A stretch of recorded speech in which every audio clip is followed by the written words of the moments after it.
الرحمن الرحيم الحمد لله رب العالمين أنا عاقل جامع الدعالة عجة أو كسوة هذا الصومالي لان وحن هل كان جواب قصينا يا نين مدح دقمة سيجنيه أو قبل كمتشرتنيا والها علي سليبانية محي سليبانية وحنو مسيك لنغنى وحنو نغنون متشرتنيا كم غني كم مدح دقمة سيجنيه وحنو ملاين يد ملاين سكلا وسكلا إسنا عيتمية وسجال ولا مرية وحنو وجين haddii beedankeeda ninkan majeerteena la yiraahdo Maxamed Saciid Xirsi Morgan inuu kaga baxay magaalada Hargeysa dharka dumarka isagoo naqaam xiran 8 bishii May waa looga halkaas ka baxay waayahay haddii beedankeeda waxaan ogeyn dadka Soomaaliland ku dhaqan qaybo kamid ah ururkii Asnam inay jilbaa u dhigeen Maxamed Siyaad Barre oo ah madaxweynihii wixii loo isku oran jiray Soomaaliya marka ay jilbaa ku dhuganayaan waliba sii cunay oo halka khadka kaga baxay waxaan ogeyn Cabdicasiis Cali Barre inuu casar ka yeeray magaalada Berbera gaarkeeda oo isagoo kabaha xagga dambe ka tuuray uu caabud orodkii ku galay hubkan ay leeyeen xaggan ka keenay kaasaan kala hadna oo hubka xoogiisa aanu haysanay Soomaaliland ciidamada qaran ku dagaalamaan waxa weeyaan Cabdicasiis Cali Barruha ninkan kala hadno halkaasaan Berbera laga hadhay waxaan ogeyn Muuse Biixi Cabdi madaxweynaha Soomaaliland in ay soo dooteen 2 milyan oo qof ninka madax dhaqameedka sheeganaya ee caytamayay waxaan ogeyn in Muuse Biixi kamid yahay mujaahidiintii inta dhacday soo sheegay koob badan oo kaleba ka qayb galay haddaba gobolkan la yiraahdo Majeerteeniya muddo badan bayna daba socdeen runtii waan u dul qaadanay iminka bishan media laga hadlayay iyagu wuxuu caytan bay ahaayeen hadallada laguma xoreeyo hadal dal xabad baa lagu xoreeyaa hadal lagu xoreeyo waxaan u sheegayaa anagu kuwaniska Soomaaliland baa nahay magaranaysa gobolka Sool iyo Sanaag iyo waxaan sheegaysaan iyo Caynba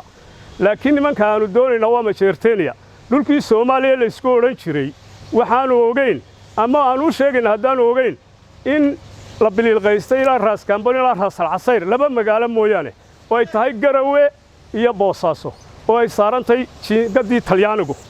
waxaan u ballan qaadaynaa haday nacnacda deewaan inaanu ciidanka qaranka anagu intaanu la silo aanu dagaalka anagoo beela soo galayno oo aanu ka bililqaysanayno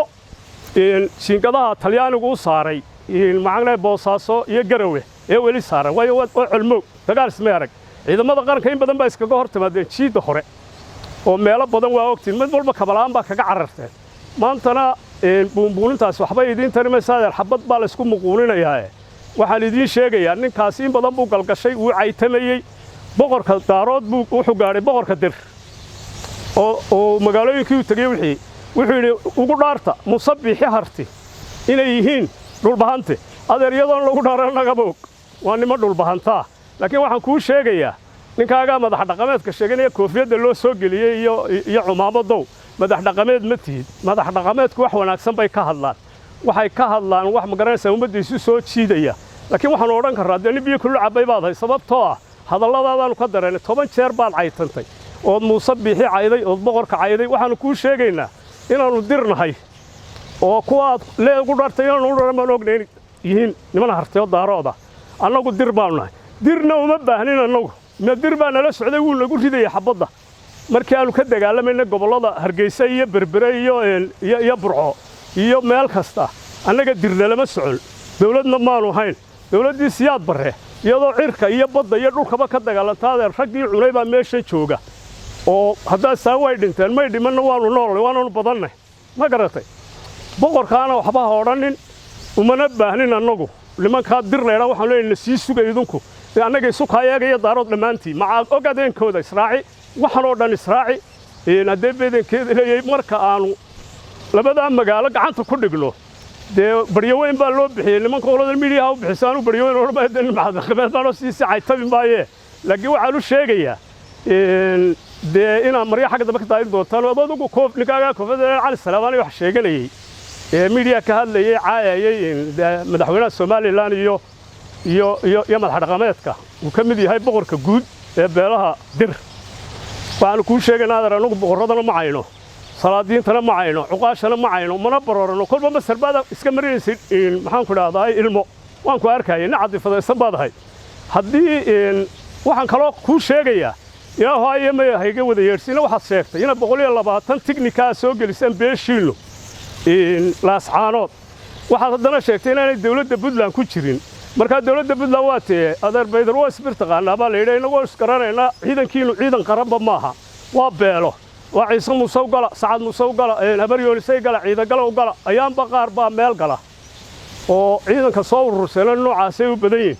waxaad tiri hadiyada inoo keeneen kala hadha oo ciidamada meesha waxaanad kaloo tidhi ninkan la yidhaahdo musabixi waxaan u sheegayaa nimadan uu keenay meesha ku baran doonaan adeer qaar kalena waanu haynaa ma garatay oo anigagan kula hadlaya ayaa taliya guuto noqon sidaan arabo waxaan jiray marka odagaaga koofiyada loo soo xidhiyay inagu waynu iska horumarinay kaba xagga dambe waad ka tuuri ma garatay anigu waxaan intaa ku darayaa waryow Soomaaliland ma taqaanid Soomaaliland wax la kala sheega maaha waa in miisku wada fadhida hadday tahay sool iyo hadday tahay maxaan ku raada awdal iyo hadday salal iyo meel kala tahay isaaqna hadalkiisa badaa haddaad buuqii yaraa siyaasadda sidii labada nin ee ilmaadeerkay sariyanayay hangalka la soo kacdeen adeero waxa weeyaan laftiina been ha u sheegina waxaanu idin ballan qaadaynaa in garow iyo boosaaso ka yaacdaan oo idinka qabanno ciidamada qaranka madaxweyne musabixi cabdi waxaan u sheegayaa waxa weeyaan baasha gobolka sool ciidanka dhaaf baan leenahay geli haddii kale annagoo cuqaasha nagu soo celi beelbeel baan u gelaynaa dagaalka hubna waanu haysanaa nooc walba oo sanay wassalaamu calaykum waraxmatullaahi wabarakaatuh